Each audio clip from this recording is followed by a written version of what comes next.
Je vous emmène avec moi dans la jolie tempête de la maternité. On va parler bienveillance, doutes, les up and down, sans tabou et dans la bonne humeur. Bienvenue dans Happy Maternity,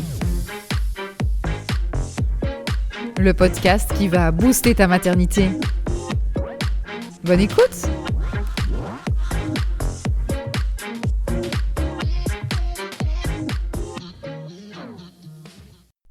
Hello, je suis trop heureuse de vous retrouver aujourd'hui pour un tout nouvel épisode de podcast. Ça va être un épisode un petit peu plutôt mindset. Alors pourquoi j'ai envie de vous parler du mindset dans un univers de la maternité ? C'est parce que je pense qu'on a une vision complètement biaisée de la maternité. Je vous explique. En fait, depuis toujours, les femmes ont cette idée, la société a cette idée que lorsqu'on devient maman, on doit s'oublier, s'ignorer et t'es une bonne maman si tu t'occupes entièrement et à 100% uniquement de ton enfant, du bien-être, de la famille, du couple et de tout ce qui peut se passer dans la maison. Tu es responsable du développement de tes enfants, qu'ils soient heureux, épanouis, et que donc il y ait une espèce de transition, de transformation, que lorsque tu deviens maman, tu n'es plus que maman. Et donc on se retrouve avec des femmes qui aujourd'hui ont la possibilité de développer leur carrière, leur business, d'avoir des ambitions, d'avoir des passions. Eh bien elles se retrouvent un petit peu bloquées parce qu'elles se disent « Ok, là je suis bien, j'ai mon boulot, j'ai développé quelque chose qui me plaît, qui me convient, j'ai une vie avec mes passions, avec tout ce que j'aime, mais j'ai aussi envie de devenir maman. » Sauf que la version que la société me vend, c'est une version de maman, eh bien elle va être frustrée, ne pourra pas aller au travail, et si c'est une bonne maman, elle laisse pas son enfant trop tôt à la crèche, elle ne le laisse pas trop tard non plus pour aller le chercher, et elle est à 100% accomplie dans son rôle de maman. Alors, si c'est quelque chose qui parle à la femme, c'est-à-dire qu'elle se dit, tu te dis toi aujourd'hui, ben moi je veux avoir un bébé et j'ai envie de m'arrêter pendant 2 ans, 1 an en pause carrière et j'ai envie d'être à 100% avec lui parce que je le sens, parce que dans mes tripes c'est comme ça, parce que j'ai envie, c'est ok. Et je dis toujours qu'il y a autant de maternité que de femmes, c'est pas un problème. Chacun choisit ce qui lui convient.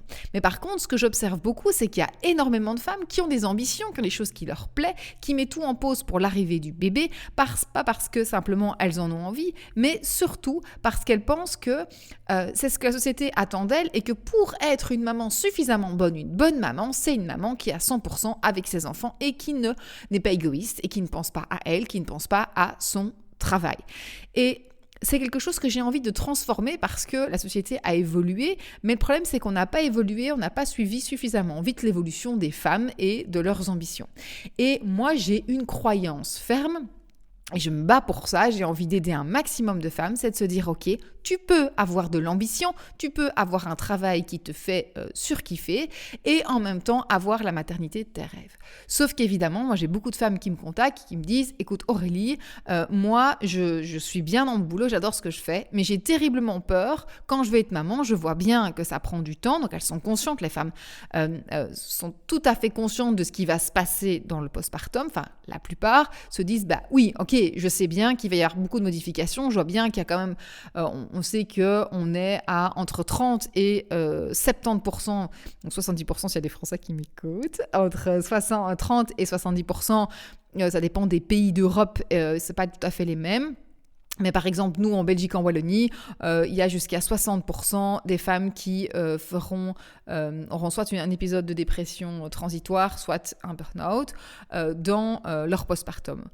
Il y avait des chiffres qui ont été donnés, bon, j'avoue qu'ils étaient assez mal interprétés, mais des études qui disaient qu'une des premières causes de suicide en France, c'était pendant le postpartum.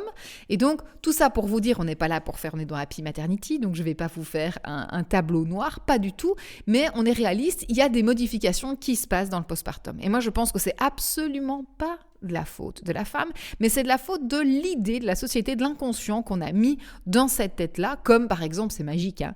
Mais je ne sais pas pourquoi, mais la majorité des coparents et de la société pensent que quand tu as accouché, tu as un téléchargement d'un dossier automatique dans ton cerveau qui te dit Je sais changer une couche. Quand mon bébé pleure, je sais ce dont il a besoin. Et alors c'est hallucinant. Le coparent est avec bébé dans les bras, il se met à pleurer. Tiens, je te le donne. Il le donne à la mère. Toi, tu sais. Sauf que la maman, la femme, elle n'a pas eu ce téléchargement. Elle ne sait pas, mais elle va apprendre. Et en plus, elle s'est mis en tête que la société attend d'elle qu'elle sache. Donc, elle doit savoir.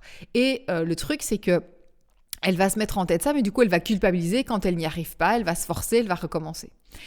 Donc, ce que j'ai envie de vous dire ici, c'est que moi, je pense qu'on peut vivre une maternité sans culpabilité, être une super, méga top maman, avoir un bébé super épanoui et en même temps avoir ses projets, ses ambitions et ne pas créer de frustration dans l'un ou de culpabilité dans l'un ou dans l'autre. Alors tu vas me dire, Aurélie, tu vis au pays des bisounours, c'est un peu magique ce que tu m'annonces, je ne vois pas comment c'est possible, sinon tout le monde y arriverait. Eh bien, je vais vous dire que si la majorité des femmes n'y arrivent pas, c'est simplement parce qu'elles sont dans un mauvais paradigme, et c'est ça que j'avais envie de vous présenter aujourd'hui, un paradigme qui est plutôt dans le avoir, faire, être. Alors, c'est essentiel de comprendre que, en fait, les femmes se disent qu'elles doivent répondre à ce que la société attend d'elles. Ça vient aussi, et il y a un podcast sur la culpabilité, vous pouvez aller regarder, mais c'est vrai que les femmes sont très dures envers elles-mêmes. Souvent, c'est d'autres femmes qui critiquent d'autres femmes. Et donc, les hommes vont être un peu plus dans leur truc, ils vont un peu moins avoir ce regard critique vis-à-vis d'autres femmes. Mais c'est parce que depuis des années, des générations en générations, les femmes ne se sont pas autorisées à être qui elles voulaient tout en étant maman. Et les femmes ont transmis ça. Je prends toujours l'exemple de cette patiente qui m'expliquait que sa maman venait l'aider pour des bébés et donc elle avait des jumeaux et sa maman veut bien faire, hein, on veut tous bien aider les autres et a dit à sa fille ne le prends pas directement dans les bras, ça ne va pas, il faut pas, laisse-le un peu pleurer. Ce cœur de maman se serrait en disant j'ai très envie de le prendre, sachant que le bébé était tout petit, vraiment très petit. Et on sait, la littérature scientifique nous le dit aujourd'hui, il faut prendre les bébés quand ils pleurent, il ne faut pas les laisser pleurer. Vous allez voir des gens qui vont vous dire, j'ai fait un post là-dessus, mais sur laisse pleurer ton bébé, c'est pas grave, il va apprendre à se rassurer tout seul. C'est complètement faux. Et les gens qui vous disent ça, qui ont appliqué ça et qui se disent, regarde, moi mon enfant il est pas mort, il va très bien, regarde comment j'ai fait, ça a marché, après il a su sans aucun problème se rendormir. Oui, c'est vrai, mais c'est pas nécessairement bon pour le développement de l'enfant. Et ils se rassurent en se disant c'est comme ça que j'ai trouvé de l'espace et ils pensent que voilà. Et donc, ils vont vouloir vous convaincre que leur façon de faire était entre guillemets la meilleure parce que c'est très compliqué de remettre en question ce qu'on a fait et de se dire ok, je me suis peut-être plantée. Pourquoi ? Parce que du coup, culpabilité, je me suis peut-être plantée, donc j'ai peut-être été une mauvaise maman ou un mauvais papa. Et moi, ce que je vais vous dire, c'est qu'il n'y a pas de bons ou de mauvais parents. On fait tous comme on peut, là où on est, avec ce qu'on a. Mais par contre, j'ai envie de vous ouvrir les yeux sur le fait que vous devez arrêter de vous caler sur ce que vous avez vu ou sur ce que les autres vous disent de leur maternité. C'est vraiment hyper important. Ils vont vous donner un exemple et ils ne seront jamais objectifs. Quand on va vous donner des conseils sur la maternité, ils parlent d'eux. L'être humain ne parle toujours que de lui et rarement des autres. Donc, c'est très important de comprendre que quand quelqu'un veut vous aider mais qui vous donne un conseil qui ne vous correspond pas, c'est pas qu'il veut mal faire, il veut bien faire, mais il parle depuis son paradigme à lui. Et comme je vous dis, la plupart des femmes ont un paradigme qui fonctionne à l'envers et du coup n'arrivent pas à obtenir ce qu'elles veulent. Donc, ça va être hyper important. Alors, je donne plein de tips dans mon programme Happy Maternity. On travaille beaucoup là-dessus, sur par exemple la répartition des tâches, sur la liste du postpartum. Il y a plein de choses qu'on va travailler pour changer ce mindset, pour créer son bonheur en postpartum.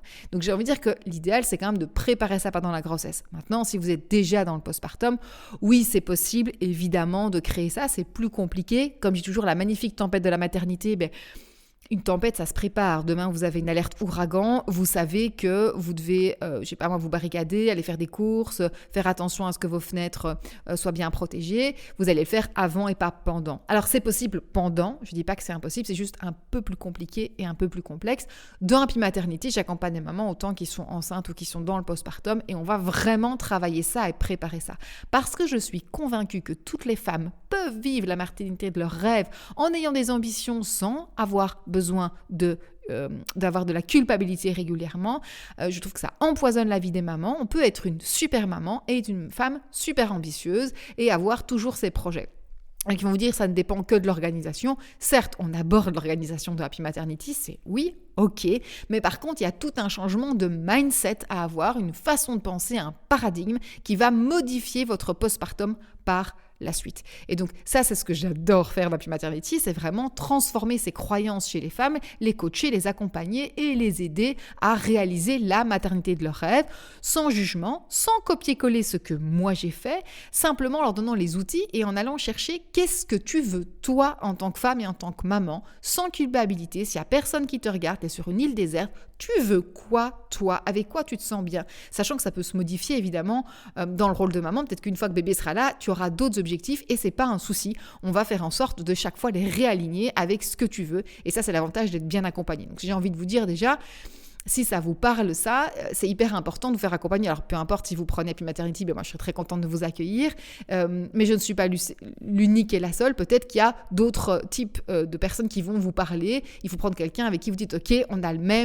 même façon de penser dans le sens où elle comprend bien les objectifs que je veux atteindre et donc vous devez foncer vers ce genre de personne. C'est bien de faire une préparation à la naissance où on vous apprend à respirer, à gérer votre douleur. Ok, ce n'est que, je vous promets, ce n'est que 15% de votre bien-être en maternité et en postpartum. C'est un petit détail que voilà, on peut vous apporter.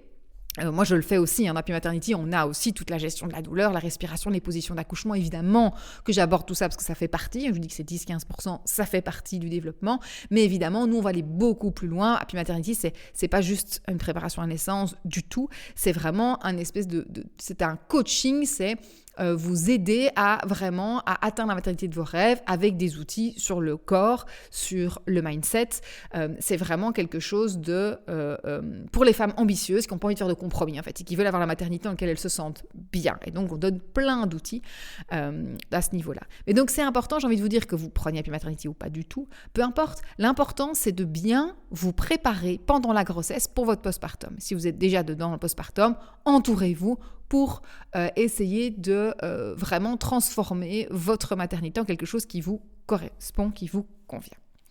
Alors, ceci étant dit, je vous avais dit que le fameux paradigme que vous allez pouvoir modifier si ça vous dit, c'est on fonctionne tous dans le avoir, faire, être. Alors, le truc c'est qu'on pense que quand j'aurai de l'argent, je pourrai enfin faire ce que je veux et être la femme que j'aurais souhaité être. Quand je me sentirai bien dans mon corps et que je serai une femme épanouie dans mon corps et que j'aurai un corps que j'aimerais plus ou moins, je me sentirai plus capable d'aller à la salle, ce sera plus facile pour moi et je pourrai être enfin la femme sportive. Voilà, pour l'instant, je ne suis pas sportive. Et donc, on a toujours ce côté de... On pense que pour être... quelque chose, il faut d'abord avoir quelque chose. Donc, moi, je veux être une femme accomplie. Pour ça, il faudrait que j'ai le travail qui me plaît, ou plus d'argent, ou un plus joli corps. Ou voilà. Vous allez vous mettre sur, pour être, je dois avoir. Et donc, vous attendez d'avoir pour devenir la personne que vous voulez. Vous attendez d'avoir plus d'argent. Quand je serai heureuse, quand j'aurai de l'énergie, j'irai au sport. Quand j'aurai du temps, j'irai au sport. Quand j'aurai du temps, je développerai le business que j'ai envie. Je serai la femme hyper accomplie que j'ai envie de devenir. Ça, c'est sur ce paradigme que fonctionne la majorité des gens. Et ils attendent.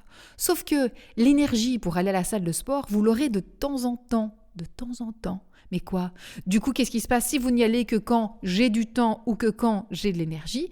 Eh bien, vous irez très peu à la salle de sport et du coup, vous deviendrez sans doute peut-être jamais ou très tardivement la femme sportive que vous rêvez de devenir si, imaginons que c'est votre objectif. Donc, essayez de prendre 2 minutes là pour visualiser un objectif que vous avez. Je vous donnais l'exemple de la femme sportive, ça peut être tout à fait autre chose. Vous voulez quoi ? Je veux devenir une femme épanouie dans le postpartum.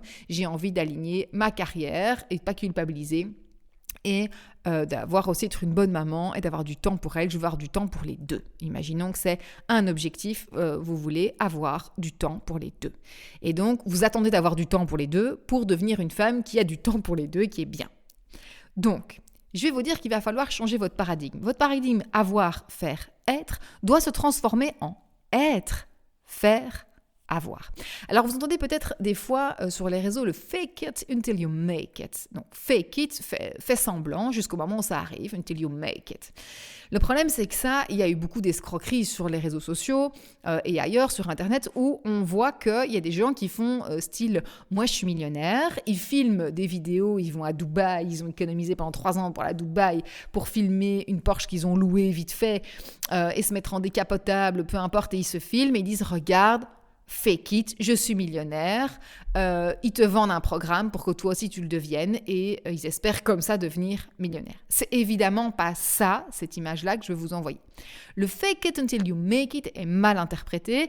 On pense qu'il faut faire semblant d'être quelqu'un et mentir autour de soi pour devenir la personne qu'on veut être. Ça, le problème, c'est que ce genre de personnes, ça ne va pas. Ils sont escrocs envers eux-mêmes et envers les autres. Et à un moment donné, ça ne va évidemment pas fonctionner. Si ça fonctionnait, ça se saurait. Il y aurait beaucoup plus de gens qui pourraient réaliser leurs rêves. Quand je vous dis « fake it until you make it », je veux vous dire, au lieu de vous dire « quand je serai une femme, quand j'aurai du temps, je pourrai aller au sport, je pourrai faire, et du coup, je deviendrai une femme sportive et bien dans mon corps », vous allez faire l'inverse. Être, faire, avoir. Vous allez penser comme une femme qui est bien dans sa peau et qui est sportive. Et vous allez dire à votre cerveau, moi, je suis sportive. Je suis sportive. Et du coup, si vous partez de être, ok, je suis sportive, alors vous allez évidemment, spoiler alert, votre cerveau va vous dire avec quoi tu viens, tu n'es pas sportive, donc au début il va lutter. N'oubliez pas qu'il n'aime pas les changements d'habitude, il déteste ça. Pourquoi ? Parce que c'est fatigant, ça lui demande de l'énergie et donc il veut bien que vous restiez dans votre petite habitude.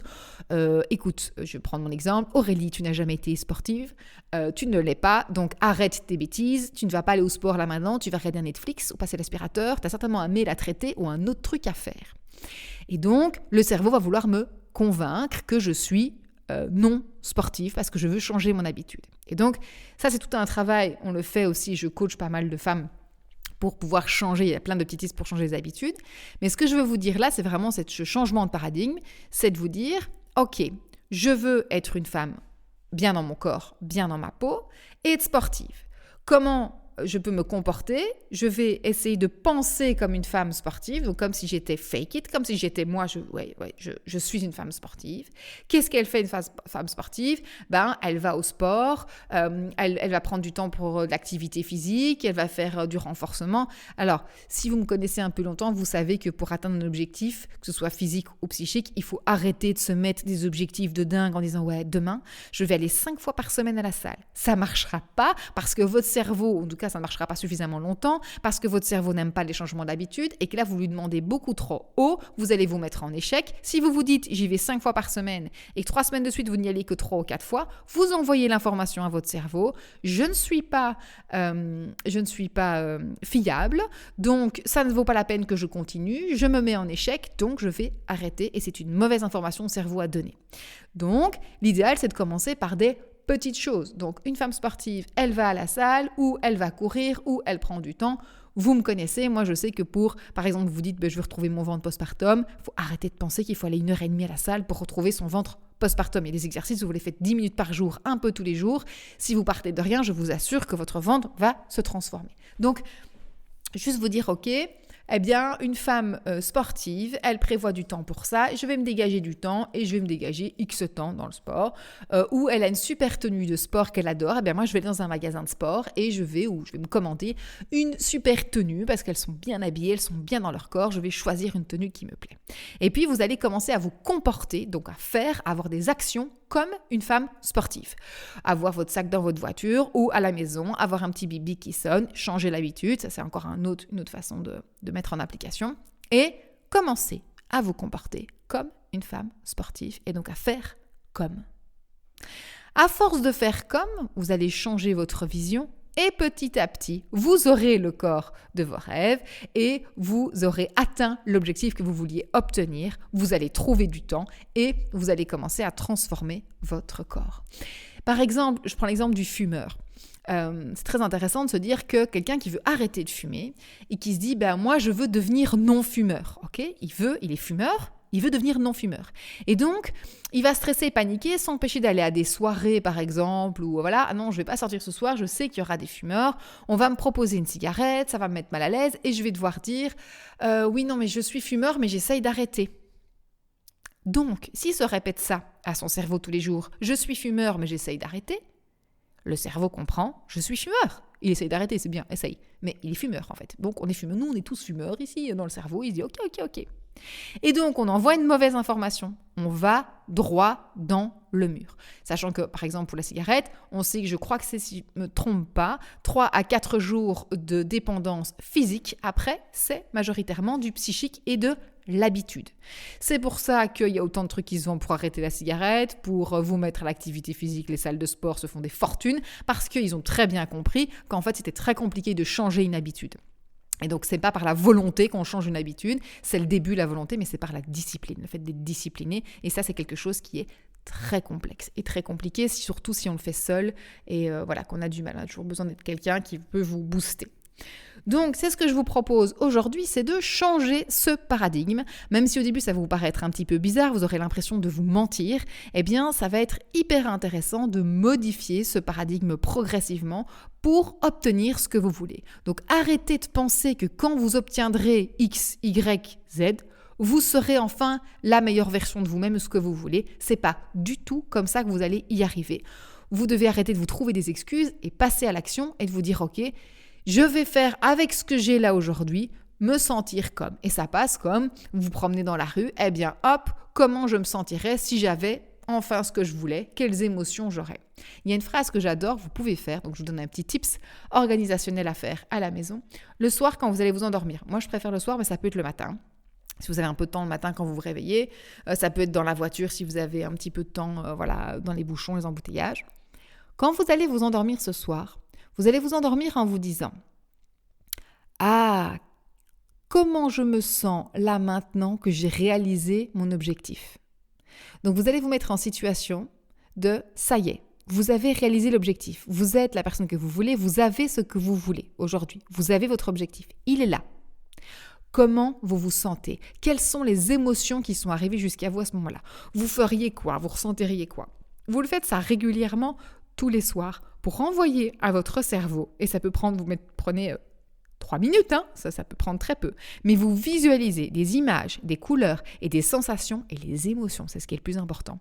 Vous allez visualiser ça et vous dire, moi si j'étais une femme hyper ambitieuse avec un business qui cartonne et une super relation avec mon enfant, où je me sens méga bien en tant que maman et en tant que femme entrepreneur, en tant que ce que vous voulez, qu'est-ce que ça me ferait? Qu'est-ce que je ressentirais? Qu'est-ce que je dirais autour de moi?